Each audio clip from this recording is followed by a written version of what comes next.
नमस्कार दर्शक बंधु आपण समस्त को मो चैनल को पुणी थे स्वागत करुचे। सकाळु उठिबा मात्रे केउ पाद भूमि रे पड़िबा द्वारा आमर दिनटी मंगलमय होइथाए। जेउ कार्य को भी जीवा सेही कार्य रे किपरि विजय लाभ करिबा, यात्रा करिबा समय रे केउ पाद प्रथमे घर बाहर को पकाइबा क्षणी सबु कार्य रे सफलता पाइबा, या उपरे आजिर भिडियो रे आपण मानकु बताइबे। दर्शक बंधु, प्रत्येक मनीष चाहती निजर दिनटी शुभ शुभ रे कटि जाऊ, दिन रे अशांति न हुअन्तु, जहाँ भी कार्य करुचंती सबु कार्य रे सफलता पांतु। तेबे आमे सबु कार्य रे सफलता पाइबा पई दिनर आरंभटी एही परि भाबरे करिबा दरकार। ब्रह्म मुहूर्त रे आपण माने उठिबा समय रे जदि आपण मानकर सेही पादटी भूमि तले पड़ी थाए, तेबे आपणकर दिनटी मंगलमय होइथाए। जेउ क्षेत्र को भी जिबे आपण विजय प्राप्त करिवे। दर्शक बंधु, चलंतु ब्रह्म मुहूर्तरु आपण केउ पाद तले पकाइबे एवं केउ काम करिबा द्वारा आपण सबु क्षेत्र रे विजय लाभ करिवे, या उपरे आजिर भिडियो रे आपण मानकु बताउचे। ता गुरु माँ महालक्ष्मीकर भक्तगण चैनल को सब्सक्राइब करी पाखरे थिबा बेल आइकन को प्रेस करंतु। जदि आपण माने मो चैनल को नुआ आसुचंती सब्सक्राइब निहाती करंतु। एही वीडियो को बहु मात्रा रे शेयर करंतु, अन्य माने भी एपरी करि पारिबे।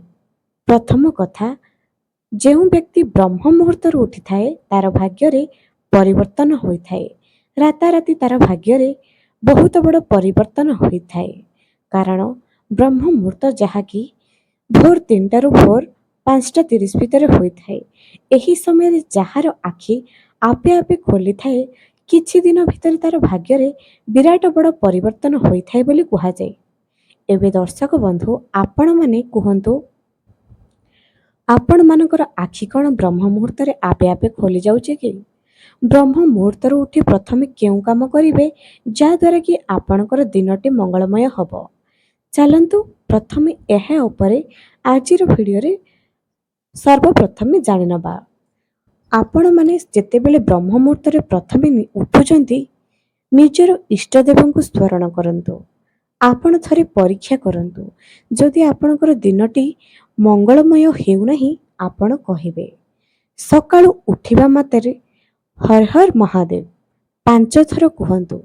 दिन सारा आपणकर केते केते बड़ काम थाउ ना काहेकि, केते भी व्यस्तबहुल जीवन थाउ ना काहेकि, विश्वास करिवे नाही, एही नाम को जदि 5 थर आपण सकाळु उठु उठु जप करंती, आपणकर दिनटी एते हस खुशी एवं आनंद रे कटि जीव, आपण निजे भी विश्वास करि पारिबे नाही।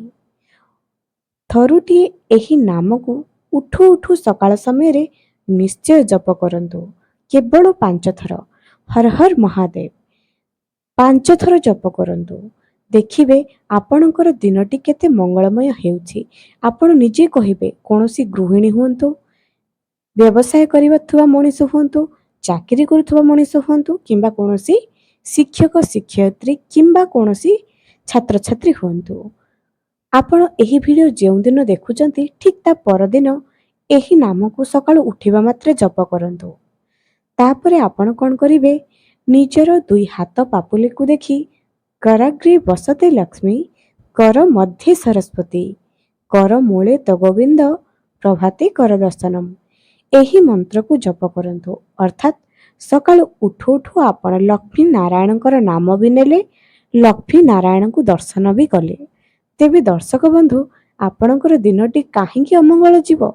जेउ व्यक्ति सकाळु उठिबा मात्रे निज हाथ पापुलीर दर्शन करिथाए, बहुत कम दिन भितरे से धनी होई थाए, धनी हेबार सुजोग पाई थाए, कर्म क्षेत्र रे उन्नति होई थाए। तेणु सकाळु उठिबा मात्रे एही काम करिबा पई जमा भी भूलंतु नाही। एबे दर्शक बंधु, आपण सकाळु उठिबा मात्रे प्रथमे केउ पाद निजर खट तले बा भूमि रे प्रथमे पकाइबे? मने रखंतु, जेतेबेले आपण माने सकाळु उठुचंती, भूल रे भी आईना सामना को जिबे नाही, किंबा मांकड़र कोनोसी भी नाम नेबे नाही। सकाळु सकाळु ସକାଳୁ ଉଠିବା ମାତ୍ରେ ପ୍ରଥମେ ଆପଣ ନିଜର ଦୁଇ ନାସିକାକୁ ଦେଖିବେ। ଯେଉଁ ନାସିକାରେ ନିଶ୍ୱାସ ପ୍ରଶ୍ୱାସ ଯିବା ଆସିବା କରୁଛି, ସେହି ନାସିକା ଯଦି ଡାହାଣ ପଟେ କରୁଛି ଡାହାଣ ପାଦ ପ୍ରଥମେ ପକାଇବେ। ଯଦି ବାମ ନାସିକାରେ ପବନ ଯିବା ଆସିବା କରୁଛି ବାମ ପାଦ ପ୍ରଥମେ ପକାଇବେ। ଏହି ନିୟମକୁ ନିଜ ଜୀବନରେ ଅବଲମ୍ବନ କରନ୍ତୁ। କେତେ ବି କ୍ଷତି ଆପଣଙ୍କ ଜୀବନରେ ଚାଲିଥାଉ ନା କାହିଁକି, କେତେ ବି ପାରିଶ୍ରମିକତାର ଫଳ ଆପଣଙ୍କୁ ନ ମିଳୁ, ଏହି ଉପାୟ କରିବା ମାତ୍ରେ ଆପଣଙ୍କର ବହୁତ ବଡ଼ ପରିବର୍ତ୍ତନ ହେବ। ଏହାକୁ ରେଗୁଲାର ବେସିକ୍ରେ କରନ୍ତୁ। ଏହାକୁ ନିଜର ମେଡିସିନ ବୋଲି ଭାବନ୍ତୁ। ଯେଉଁମାନେ ସଫଳତା ଚାହୁଁଛନ୍ତି ବ୍ରହ୍ମ ମୁହୂର୍ତ୍ତରୁ ଉଠିବା ପାଇଁ ଚେଷ୍ଟା କରନ୍ତୁ। ବ୍ରହ୍ମ ମୁହୂର୍ତ୍ତରେ ଦୈବୀ ଶକ୍ତି ଚାଲିଥାଏ। ଏବେ ଦ୍ୱିତୀୟରେ କେଉଁ କାମ କରିବା ସକାଳୁ ସକାଳୁ ଯେ ଆମ ଦିନଟି ଆହୁରି ଶୁଭ ଫଳପ୍ରଦ? ଚେଷ୍ଟା କରନ୍ତୁ ବ୍ରହ୍ମ ମୁହୂର୍ତ୍ତରେ ନିଜ ଘରର ମୁଖ୍ୟ ଦ୍ୱାରକୁ ଖୋଲିବେ। ସକାଳୁ ସକାଳୁ ନିଜ ଘରେ ପୂଜାର୍ଚ୍ଚନା କରିବେ। ନିଜ ଘରର ଇଷ୍ଟ ଦେବଙ୍କ ପାଖରେ 5 ମିନିଟର ପୂଜା ସରାନ୍ତୁ ପଛେ, କିନ୍ତୁ କରନ୍ତୁ। କାରଣ ସେହି ସମୟଟି ଦେବୀ ଦେବତାଙ୍କୁ ସବୁଠାରୁ ବହୁତ ପ୍ରିୟ ଅଟେ। ଯେଉଁ ବ୍ୟକ୍ତି ବ୍ରହ୍ମ ମୁହୂର୍ତ୍ତରୁ ଉଠି ଯାଇଥାଏ ତା ଘରେ ଲକ୍ଷ୍ମୀଙ୍କର କେବେ ବି ଅଭାବ ରହିନଥାଏ। ଲକ୍ଷ୍ମୀ ନାରାୟଣଙ୍କର ସଦାସର୍ବଦା ସେହି ଘରେ ବାସ ରହିଥାଏ। ତେଣୁ ଚେଷ୍ଟା କରନ୍ତୁ ଯେ ଆପଣ ନିଜ ଘରେ ବ୍ରହ୍ମ ମୁହୂର୍ତ୍ତରୁ ପୂଜା କରିବେ। ଯଦି ବା କରିପାରୁନାହାନ୍ତି ଥରୁଟି ଚେଷ୍ଟା କରନ୍ତୁ। ଆପଣଙ୍କର ଭାଗ୍ୟରେ ଯଦି ବିରାଟ ବଡ଼ ପରିବର୍ତ୍ତନ ନ ହେଉଛି ନିଜେ କହିବେ। କୁହାଯାଏ କର୍ମ ଦ୍ୱାରା ଭାଗ୍ୟ ବଦଳିଯାଏ।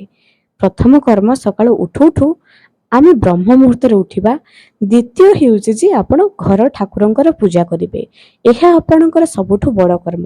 କର୍ମ ହିଁ ପୂଜା, କର୍ମ ହିଁ ଆପଣଙ୍କର ଭାଗ୍ୟ ବଦଳାଇବ। ଦର୍ଶକ ବନ୍ଧୁ, ସକାଳୁ ସକାଳୁ ଯଦି ଆପଣ ମର୍ଣ୍ଣିଂ ୱାକ୍ କରୁଛନ୍ତି, ଏହା ତ ଆପଣଙ୍କର ସୁସ୍ଥତା, ଶାରୀରିକ ସୁସ୍ଥତା ପାଇଁ ବହୁତ ଭଲ ଅଟେ।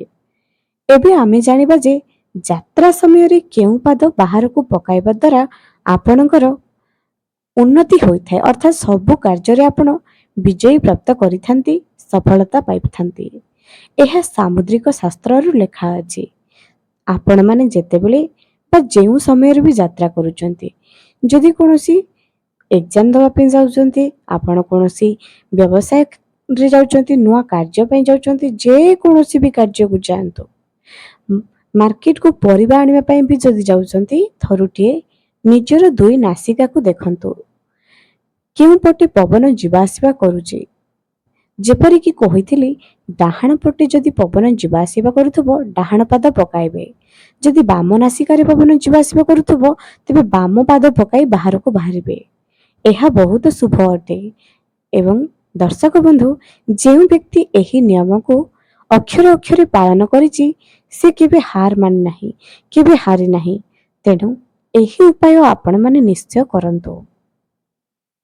ଏବେ ଦର୍ଶକ ବନ୍ଧୁ, ଆଉ ଗୋଟିଏ କଥା, ଆପଣମାନେ ଯେତେବେଳେ ବି କୌଣସି କାର୍ଯ୍ୟ କରୁଛନ୍ତି ସଫଳତା ଯେ ପର୍ଯ୍ୟନ୍ତ ଆପଣ ନ ପାଇଛନ୍ତି କାହାରିକୁ କୁହନ୍ତୁ ନାହିଁ, ଗୋପନୀୟ ରଖନ୍ତୁ। ଏହାଦ୍ୱାରା ଆପଣ ଜଲ୍ଦି ସଫଳତା ପାଇପାରିବେ। ଏବେ ଦର୍ଶକ ବନ୍ଧୁ, ଆପଣମାନେ ପ୍ରତିଦିନରେ ଏହି କାର୍ଯ୍ୟ ନିଶ୍ଚୟ କରନ୍ତୁ। ଦେଖିବେ ଆପଣଙ୍କର ଶୋଇଥିବା ଭାଗ୍ୟ କିପରି ଚମକି ଉଠିବ। କେବଳ ଆପଣ ନୁହଁ, ଆପଣଙ୍କ ପରିବାର ବର୍ଗକୁ ବି ଏହି କାର୍ଯ୍ୟ କରିବା ପାଇଁ ଅନୁପ୍ରେରିତ କରନ୍ତୁ। ଦେଖିବେ କେତେ ସୁନ୍ଦର ଆପଣଙ୍କର ଜୀବନ ହେବ। ଏବଂ ବ୍ରହ୍ମ ମୁହୂର୍ତ୍ତରୁ ଯିଏ ଉଠୁଛି, ଯିଏ ବ୍ରହ୍ମ ମୁହୂର୍ତ୍ତର ପୂଜା ପାଠ କରୁଛି, ତାହାର ଚେହେରାରେ ବି ଗୋଟିଏ ଅଲଗା ପ୍ରକାରର ଚମକ ଦେଖିବେ। ସେ ସର୍ବଦା ହସ ହସ ମୁଖ ଥାଏ। ଏବଂ ଯାତ୍ରା ସମୟରେ ଯିବା ପୂର୍ବରୁ ଆପଣ କ'ଣ କରିବେ, ନିଜ ପାଖରେ ଚାକିରିକି ଯାଆନ୍ତୁ, ପାଠ ପଢ଼ା ପାଇଁ ଯାଆନ୍ତୁ, ଯେଉଁଠିକି ବି ଯାଆନ୍ତୁ, ଠାକୁରଙ୍କର ଚଢ଼ା ହୋଇଥିବା ଗୋଟାଏ ଫୁଲ ଯାହାର ରଙ୍ଗ ଧଳା କିମ୍ବା ହଳଦିଆ ହୋଇଥିବ ସବୁବେଳେ ନିଜ ପାଖରେ ରଖିକରି ଯାଆନ୍ତୁ। ଆପଣଙ୍କର ଚାକିରି କ୍ଷେତ୍ରରେ ଏବଂ ବ୍ୟବସାୟରେ ନିଶ୍ଚୟ ଉନ୍ନତି ହେବ। ଯେକୌଣସି କାମ କରନ୍ତୁ ନା କାହିଁକି ଠାକୁରଙ୍କର ଏହି ଧଳା କିମ୍ବା ହଳଦିଆ ଫୁଲକୁ ପାଖରେ ରଖନ୍ତୁ। ପ୍ରତ୍ୟେକ ଦିନ ଏହାକୁ ବଦଳାନ୍ତୁ। ଫୁଲ ଯେତେବେଳେ ବାସି ହୋଇଯିବ, ଆଜିର ଫୁଲ କାଲିକି ଗୋଟିଏ କୁଣ୍ଡରେ ପକାଇ ଦିଅନ୍ତୁ, ଯାହାକି ଆପଣଙ୍କର ଫୁଲ ଲାଗିଥିବା କୁଣ୍ଡ କିମ୍ବା କୌଣସି ବେଲପତ୍ରର କୁଣ୍ଡରେ ପକାଇ ଦିଅନ୍ତୁ। ପୁଣି କାଲିକି ଆଉ ଗୋଟିଏ ନୂଆ ଠାକୁରଙ୍କୁ ଚଢ଼ା ହେଇଥିବା ଫୁଲ ନିଜ ପାଖରେ ରଖନ୍ତୁ। କଣ୍ଟିନ୍ୟୁ ଏମିତି କରନ୍ତୁ, ଦେଖିବେ ଆପଣଙ୍କର ବ୍ୟବସାୟ କ୍ଷେତ୍ରରେ, ଚାକିରି କ୍ଷେତ୍ରରେ ନିଶ୍ଚୟ ଉନ୍ନତି ହେବ। ଏବଂ ନିଜ ମଥାରେ ତିଲକ ଲଗାଇବା ପାଇଁ ଜମା ବି ଭୁଲନ୍ତୁ ନାହିଁ। ଆପଣ ଯେଉଁ ବ୍ୟକ୍ତି ମଧ୍ୟବିନ୍ଦୁରେ ତିଲକ ଲଗାଇଥାଏ ତାର ଭାଗ୍ୟରେ ଉନ୍ନତି ନିଶ୍ଚୟ ହୋଇଥାଏ। ପ୍ରତ୍ୟେକ ଦେବୀ ଦେବତାଙ୍କର ଆଶୀର୍ବାଦ ତା ଉପରେ ଥାଏ।